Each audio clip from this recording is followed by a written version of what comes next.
Big Boss season 9 டே 26 திவாகர் பாத்தீங்கன்னா அவர் வந்து நிறைய பேரை நிறைய விதத்துல சொல்லுவாரு. ஆனா அவரை பத்தி யாராச்சும் ஏதாச்சும் சொல்லிட்டாங்கன்னா அது அப்படியே ஒரு மனசை உறுத்திக்கிட்டே இருக்கும் போல. விக்ரம் கிட்ட போயிட்டு நீ என்ன கொடுத்த காசுக்கு சரியா பார்ட்டிசிபேட் பண்ணாத பார்ட்டிசிபென்ட்ஸ்ல என்ன டாக் பண்ண, நான் உன்னை விட நிறைய நல்லாவே பெர்ஃபார்ம் பண்ணிட்டு தான் வரேன், வெளியே போய் நீ எபிசோட பாத்தீங்கன்னா தெரியும் யார் ரொம்ப நல்லா பெர்ஃபார்ம் பண்ணிருக்காங்க அப்படின்னு சொல்லிட்டு ரொம்ப திமிரா ரொம்ப கான்பிடென்ட்டா பேசிட்டு இருக்காரு. நான் உன் பூச்சாண்டிகள்லாம் நாட்டுங்கிறவன் இல்ல, அலற விடுறவன். விக்ரமும் அதுக்கு செம்ம செருப்படி கொடுத்தாரு. அதாவது நாமினேஷனுக்கு பயந்தான்லாம் நீ என்ன பார்த்து சொல்லிக்கிட்டு இருக்காது, எனக்கு மனசுல தோணுனதை நான் சொன்னேன், அதுக்கு நீ என்ன வேணா எலிமினேட் பண்றதுக்கு நாமினேட் பண்ணு, பட் நான் ஒழுங்கா பெர்ஃபார்ம் பண்றது இல்ல, நாமினேஷனுக்கு பயந்தான்லாம் என்ன பார்த்து சொல்லிக்கிட்டு இருக்காது அப்படின்னு சொல்லி சண்டை போட்டு போயிட்டாரு.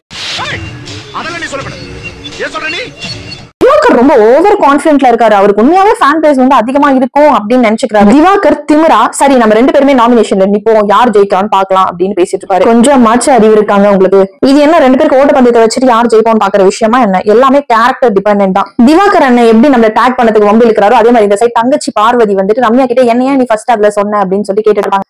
வாய் கொஞ்சம் ஓவரா இருக்கு, கண்ட்ரோல் பண்ணிக்க. அதுக்கு ரம்யா இருந்துட்டு இல்ல எனக்கு ஃபர்ஸ்ட் ஒன்னதான் தோணுச்சு அதனாலதான் சொன்னேன் அப்படின்னு எக்ஸ்பிளைன் பண்ணிட்டு இருப்பாங்க. அண்ட் அதுக்கப்புறம் ரம்யா சொல்லுவாங்க நான் வெளியில வந்து கம்ப்ளீட்டா வேற மாதிரி, பட் நான் இங்க பிக் பாஸ்ல வந்து பேட் வேர்ட்ஸ் எல்லாம் யூஸ் பண்ணாம நிறையவே கண்ட்ரோல்டா இருக்கேன், என்ன யாராச்சும் ஏதாச்சும் வார்த்தை சொல்லி யூஸ் பண்ணிட்டாங்கன்னா என்னால தாங்கவே முடியாது அப்படின்னு சொல்லிட்டு இவங்க ஒரு பக்கம் டயலாக் பேசிட்டு இருந்தாங்க.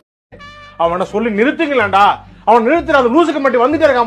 மீறி நீங்க பேட் வேர்ட்ஸ் யூஸ் பண்ணீங்கன்னா கெட்டு போகிறது உங்களோட பேர் மட்டும் தான் மேடம், அதான் மைண்ட்ல வச்சுட்டு விளையாடுங்க. வெளியில இருக்க சோஃபால வியானா வந்து சொல்லிட்டு இருப்பாங்க எப்படின்னா நம்ம டாஸ்க் எப்படி விளையாடுறோம், மெயினா கேரக்டர் தான் ப்ளே ஆகுது. வந்து புதுசுல எல்லாரும் ஒரு கான்ஷியஸா இருந்தாங்க. இந்த ஷோவே பாத்தீங்கன்னா ஒரு எமோஷன்ஸா பத்தி அதுல நம்ம விளையாடுற டாஸ்க்கும் ரொம்ப முக்கியம் அப்படின்னு சொல்லிட்டு இருப்பாங்க. உடனே திவாகர் இருந்துட்டு பிரேக் கொடுத்துட்டு இல்ல வியானா டாஸ்க் கூட கொஞ்சம் தான், ஆனா உங்களோட கேரக்டர் தான் ரொம்ப முக்கியம் அப்படின்னு சொல்லிட்டு வியானா பேச பேச இவர் வந்து பேக் ஆன்சர் கொடுத்துட்டே இருப்பாரு. வியானா இருந்துட்டு அண்ணன் கொஞ்ச நேரம் அமைதியா இருங்களா, நான் என்னோட கருத்தை சொல்லிட்டு இருக்கேன் அப்படின்னு சொல்லிட்டு பேச ஆரம்பிப்பாங்க. அப்ப அவங்க என்ன சொல்லிருப்பாங்க பாத்தீங்கன்னா வந்த புதுசுல எல்லாருமே வந்து ரொம்ப கண்ட்ரோல்டா இருந்தாங்க, கான்ஷியஸா கேம் விளையாண்டாங்க, பட் இப்போ கிடையாது, எல்லாரோட உண்மையான முகங்கள் இப்பதான் வெளியில வருது, இதுதான் வந்து கரெக்டான கேம் அப்படி அப்படின்னு ஏதோ சொல்லிட்டு இருப்பாங்க. சரி நீங்க பேசுனது போதும், மார்னிங் டான்ஸ் வந்து ஆடுங்க அப்படின்னு சொல்லிட்டு கரெக்டா 10:20 பிக் பாஸ் வந்து பாட்டை போட்டு விட்டுருவாரு.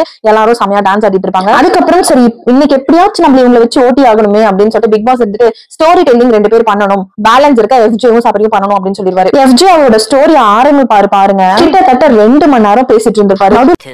2000 years later பாரு வந்து எந்திரிச்சு வெளியிலே வந்துருவாங்க, போயிட்டு ரெஸ்ட் ரூம்லாம் போயிட்டு புலம்பிட்டு இருப்பாங்க. நாம கூட தான் நம்ம போட்டிருக்க துணி எல்லாம் நம்ம காசுல வாங்கினது, இதெல்லாமா சொல்லிக்கிட்டு இருக்கோம், இந்த தம்பி என்னமோ ரொம்ப உருகிட்டு இருக்காரு அப்படின்னு சொல்லிட்டு பேக் கமெண்ட் பண்ணிட்டு இருப்பாங்க தனியா. சரி உள்ள போவோம் அப்படின்னு போவாங்க, அப்பயுமே கதை முடிஞ்சிருக்காது. இந்த மாதிரி நிகழ்ச்சி இதுக்கு முன்னாடி நிறைய நடந்திருக்குது, ஆனா இதுதான் ஃபர்ஸ்ட் டைம். எஃப்ஜேயோட ஸ்டோரி டெல்லிங்ல பாரு தூங்குற மாதிரி எல்லாம் ஆயிட்டு இருப்பாங்க. ஒரு வழியா 2 hours கழிச்சு அவர் ஸ்டோரி டெல்லிங்க முடிச்ச உடனே வந்துட்டு பார்வதி வெளியில வந்துட்டு காதை புடிச்சுக்கிட்டு எப்பா இவன் என்னடா கதை சொல்ல சொன்னா இவ்வளவு பெரிய கதையா லென்த்தா விட்டுக்கிட்டே இருக்கான், தலையா வலிக்குது அப்படின்னு சொல்லிட்டு இருப்பாங்க. முன்னாடியே வினோத்தும் வந்துட்டு ரொம்ப நேரம் பேசிட்டான்ல, ரொம்ப ஒரு மாதிரி டயர்டா இருக்கு உடம்பு அப்படின்ற மாதிரி சொல்லிக்கிட்டு இருப்பாரு. பாரு இருந்துட்டு ஏன்னா உன் கதை என் கதைலாம் சொல்லணும்னா ஒரு 4-10 நம்ம அதெல்லாம சொல்லிக்கிட்டு இருக்கோம், நான் கூட தான் வந்து ஹிப்ஹாப் தமிழ் தான் வைரலான அதெல்லாம் சொல்லிக்கிட்டு இருக்கா அப்படின்னு கேட்பாங்க. நடுவுல கொஞ்சம் ஷார்ட்டா சொல்லுங்கன்னு சொல்லிட்டு கொஞ்சம் கம்மியா சொல்லிட்டு போயிருப்பாரு. நீங்க ஹிப்ஹாப் தமிழாவை மறந்துருக்கலாம் பாரு, பட் எஃப்ஜே வந்து மறக்கல. பின்னாடியே கம்ருதினும் வந்து அதேதான் சொல்லிட்டு இருப்பாரு, ரொம்ப லேகா பண்றான்ப்பா இவன், ரொம்ப நேரம் கதை சொல்லிட்டான், 2 மணி நேரம் உட்கார வச்சிட்டான் அப்படின்னு சொல்லிட்டு 3 பேருமே வந்து இதை பத்தி பேசிட்டு இருப்பாங்க. பாருவும் கம்ருதினும் எந்த கேப்ல பேச ஆரம்பிச்சாங்கன்னு தெரியல, திரும்ப பேச ஆரம்பிச்சாங்க.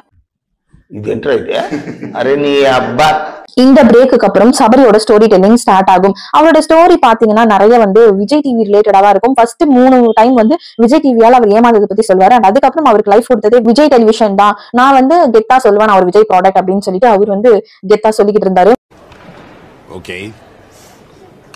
அந்த ஸ்டோரி டெல்லிங்க்கு முன்னாடி நான் வந்து ரொம்ப லோவா இருக்கேன், எனக்கு ரொம்ப ஹக் பண்ண யாருக்கெல்லாம் என்ன ஹக் பண்ணணுமோ வந்து கட்டி பிடிச்சுக்கோங்க அப்படின்னு சொல்லிட்டு பாசம் முளைய பொழிஞ்சுக்கிட்டு இருப்பாங்க.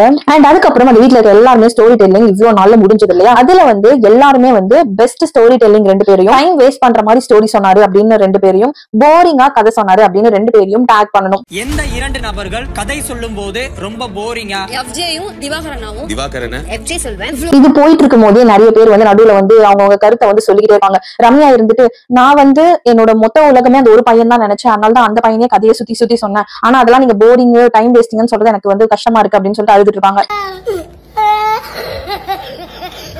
போரிங்ல வந்து நிறைய வந்து FJ தான் வந்துச்சு. ஏன்னா ரொம்ப லென்த்தா சொல்லிட்டாரு. ஆக்சுவலி அனிதா சம்பத்துக்கு அப்புறம் பிக் பாஸ்லயே நிறைய நேரம் ஸ்டோரிஸ் சொன்னது FJ தான். அவர் வந்து டார்கெட்டை கம்ப்ளீட் பண்ணிருக்காரு. சோ இதெல்லாம் நடக்குமா நினைச்சேன், நடந்துருச்சு. அந்த 2 பெஸ்ட் ஸ்டோரி டெல்லிங் பர்சனுக்கு வந்து நாமினேஷன் ஃப்ரீ பாஸ் கிடைக்க போகுது. அது பாத்தீங்கன்னா கனி அண்ட் கலை. பிக் பாஸ் பார்வதிக்கு கொஞ்சம் ஜெலுசல் கொடுங்க, ஏன்னா அவ்வளவு வயிற்றுச்சல் இருக்காங்க. கனி வந்துட்டு இதோட 5வது வாரம் ஃப்ரீ நாமினேஷன் பாஸ்ல எஸ்கேப் ஆயிருக்காங்க. பார்வதி என்னதான் கனியை கங்க்ராச்சுலேட் பண்ணாலும் என்னக்கா நீங்க மட்டும் தப்பிச்சுட்டே இருக்கீங்க அப்படின்னு சொல்லிட்டு சிரிச்சிட்டு இருப்பாங்க. ஆனா வெளியில வந்துட்டு எனக்கு பொறாமலாம் கிடையாது, ஆனா ஒரு ஆதங்கம் தான் அப்படின்னு சொல்லிட்டு திவாகர் கலை கிட்ட எல்லாம் பேசிட்டு இருப்பாங்க.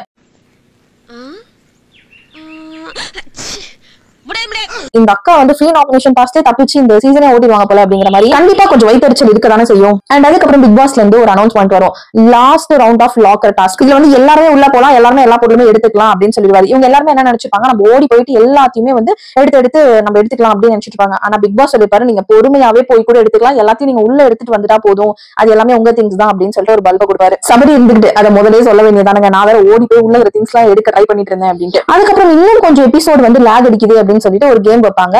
லைக் கேம் கிடையாது, அவங்களோட ஒப்பீனியன். ஃபுல் பொட்டன்ஷியலோட நான் விளையாடுறேன்ப்பா அப்படிங்கிறவங்க லெஃப்ட் சைடு வந்துருங்க பிளாஸ்மா டிவிக்கு அப்படின்னு பிக் பாஸ் சொன்ன கொஞ்சம் பேர் போய் உட்காருவாங்க. கெனி, திவாகர், பார்வதி, வினோத், அரோரா இவங்க எல்லாம். பேலன்ஸ் இருக்க நிறைய பேர் வந்துட்டு இந்த சைடு நான் இன்னும் ஃபுல் பொட்டன்ஷியலோட விளையாடலாம் அப்படின்னு சொல்லிட்டு கனி, சபரி அவங்க எல்லாம் இந்த சைடு உட்காந்துட்டு இருப்பாங்க. அப்ப பிக் பாஸ் என்ன சொல்லுவாரு, நான் ஃபுல் பொட்டன்ஷியல் கொடுக்கல அப்படின்னு உட்காந்துட்டு இருக்காங்க பாத்தீங்களா, அவங்க வந்து ஃபுல் பொட்டன்ஷியலா நான் விளையாடுனேன்னு ஒரு கேங் உட்காந்துருக்காங்களா, அவங்கல இருந்து நீங்க அதுக்கு தகுதி இல்ல, இன்னும் நீங்க ஃபுல் பொட்டன்ஷியல் காட்டல அப்படின்னு சொல்லிட்டு சில பேரை வந்து வெளியில எடுக்கணும்.